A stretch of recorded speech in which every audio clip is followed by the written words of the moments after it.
President Bongbong Marcos has ordered the return of 60 billion pesos in excess funds of PhilHealth. Let's talk more about that with PhilHealth spokesperson Dr. Ish Pargas. Doc, thank you for joining us. Yes, good morning. Good morning, Angelo, and good morning to all your watchers. All right, Doc Ish, yung latest pronouncement ng Pangulo about returning the 60 billion pesos immediately sa PhilHealth for benefits and coverage for members. Paano po makaka-impact ito moving forward sa inyo? Well, this will be, of course, first, we are very happy and appreciative to PBBM's decision. This is a welcome development. Um, Alam mo naman, Angelo, that we have been aggressively increasing our benefits. For the past 2 years, we have expanded even our coverage. And so this 60 billion will technically provide sustainability on our programs and, of course, the plan still of more benefit expansion in the coming years. Okay. Just to be clear lang po, Doc Ish, kailan po ba maibibigay ito sa PhilHealth, itong pagbabalik, pag-return ng 60 billion na fund sa inyo? Ano po ba yung mekanismo nito?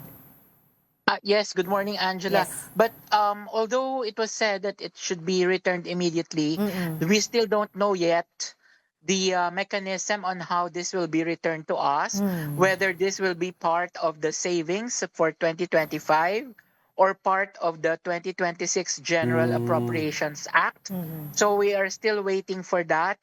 And we don't know yet when it will be returned to us exactly. So, go ahead. Yeah, so once it is returned to you, Doc Ish, ano po yung unang gagawin ng PhilHealth? Saan po nila ilalaan itong pondo na ito pagdating sa expansion ng mga packages po ninyo? Pati nung usapin po ng universal healthcare po.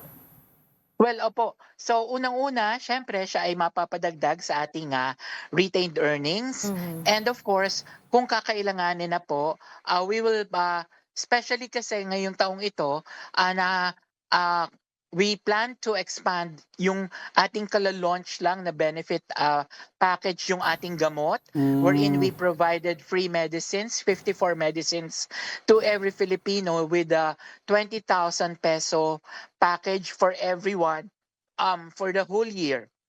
So, Doc At Ish, libreng makukuha yung mga gamot with okay. of course, meron din tayong bagong program, yung screening for cancers, na libre ding makukuha ng ating mga miyembro.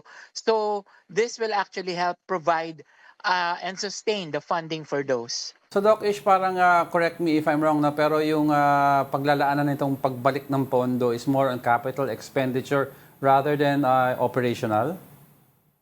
This will be more on benefit expansion. Okay. And then, pero it's moving forward, it doesn't affect this year's benefits?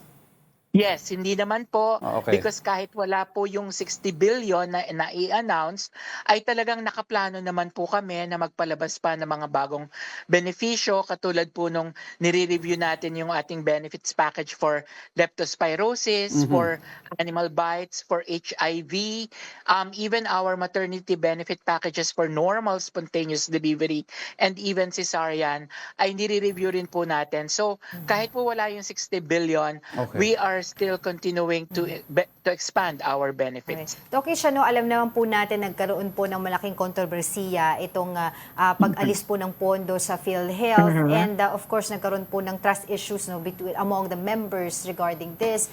And moving forward, dyan po ba sa PhilHealth, are we considering also transparency sa ating mga miyembro pagdating po nitong 60 billion pesos po sa inyo para po makita po ng mga miyembro kung saan po nadadala na ipaghati-hati itong mga 60 billion na to sa mga proyekto na nabanggit po ninyo?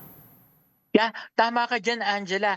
And we would like also to think that the return of the 60 billion is already a show or a start that the government is starting to again put their trust in PhilHealth, nakakayanin namin na mag-expand ang mga benepisyo at talagang mapababa yung out-of-pocket expense ng ating mga miyembro. Yes, we support transparency, and part of our Rise 30 mission, this is our because we are on our 30th year, part of our Rise to 30 mission is ang PhilHealth dapat ngayon ay mas mabilis, patas at mas mapapagkatiwalaan ang serbisyo. All right, we will continue to get in touch with you regarding this issue. For the meantime, thank you so much for your time.